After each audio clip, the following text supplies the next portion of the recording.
September 26 வெள்ளிக்கிழமை.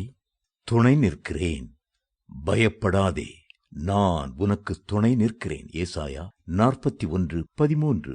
துணை வேண்டும் தகப்பனே உலகிலே, என்னை எதிர்க்கும் சக்திகள் பல உண்டே என்று நாம் பாடுகிறோம்.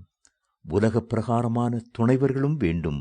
ஜெபத்தில் ஆவிக்குரிய வாழ்க்கையில் முன்னேறி செல்வதற்கு கர்த்தரின் துணையும் வேண்டும்.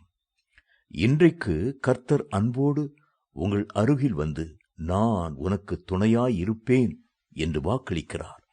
உன் தேவனாயிருக்கிற கர்த்தராகிய நான் உன் வலதுகையை பிடித்து, பயப்படாதே, நான் உனக்கு துணை நிற்கிறேன் என்று சொல்கிறேன். யாக்கோபு என்னும் பூச்சியே, இஸ்ரவேலின் சிறு கூட்டமே, பயப்படாதே, நான் உனக்கு துணை நிற்கிறேன்